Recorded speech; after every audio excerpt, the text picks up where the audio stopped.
Hello students, ಈ ವರ್ಷ KCET ಕೌನ್ಸಿಲಿಂಗ್ಗೆ ಸಂಬಂಧಪಟ್ಟಂತೆ ಒಂದು ಮುಖ್ಯವಾದ ಮಾಹಿತಿಯನ್ನು ನಾವೀಗ ತಿಳ್ಕೊತಾ ಹೋಗೋಣ. ವಿಡಿಯೋವನ್ನು ಸ್ಟಾರ್ಟ್ ಮಾಡ್ತೀನಿ. ಅದಕ್ಕಿಂತ ಮೊದಲು ಲೈಕ್ ಮಾಡಿ ಮತ್ತು ತಪ್ಪದೆ ಸಬ್ಸ್ಕ್ರೈಬ್ ಮಾಡ್ಕೊಳ್ಳಿ. ಈಗ ನಾವು ಇನ್ಫಾರ್ಮೇಷನನ್ನು ತಿಳ್ಕೊತಾ ಹೋಗೋಣ.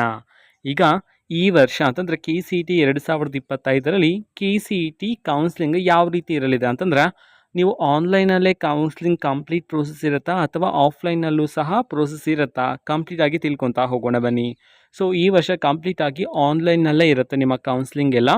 ಆ್ಯಂಡ್ ಎಲ್ಲ ಪ್ರೋಸೆಸ್ಗಳು ಅಷ್ಟೇ. ಒನ್ಸ್ ನಿಮ್ಮ ರಿಸಲ್ಟ್ ಅನೌನ್ಸ್ ಆದ ನಂತರ ಆಪ್ಷನ್ ಎಂಟ್ರಿ, ಮಾಕ್ ಅಲಾಟ್ಮೆಂಟು, ಆಪ್ಷನ್ಸ್ನ ಎಡಿಟ್ ಮಾಡ್ತಕ್ಕಂಥ ಪ್ರೋಸೆಸ್ಸು, ಚಾಯ್ಸ್ ಎಂಟ್ರಿ, ಇನ್ನೂ ಹಲವಾರು ಪ್ರೋಸೆಸ್ಗಳು ಬರ್ತಾ ಹೋಗ್ತವೆ.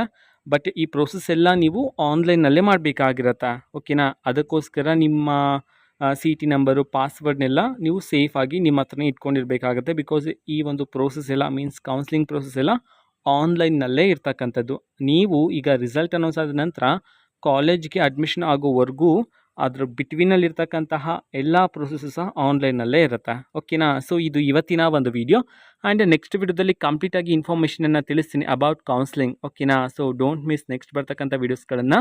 ಇದು ಇವತ್ತಿನ ಒಂದು ವಿಡಿಯೋ. ಮತ್ತೀಗ ನಾವು ಟೆಲಿಗ್ರಾಮ್, ಇನ್ಸ್ಟಾಗ್ರಾಮ್ ಮತ್ತು ಫೇಸ್ಬುಕ್ಕಲ್ಲಿ ಈಗ ವಿಡಿಯೋಸ್ಗಳನ್ನು ಅಪ್ಲೋಡ್ ಮಾಡ್ತಿದ್ದೀವಿ. ಲಿಂಕ್ಸ್ಗಳನ್ನು ಡಿಸ್ಕ್ರಿಪ್ಷನ್ ಬಾಕ್ಸಲ್ಲಿ ಕೊಟ್ಟಿರ್ತೇನೆ. ಕ್ಲಿಕ್ ಮಾಡಿಬಿಟ್ಟು ಫಾಲೋ ಮಾಡಿ. ಓಕೆನಾ? So thank you, bye.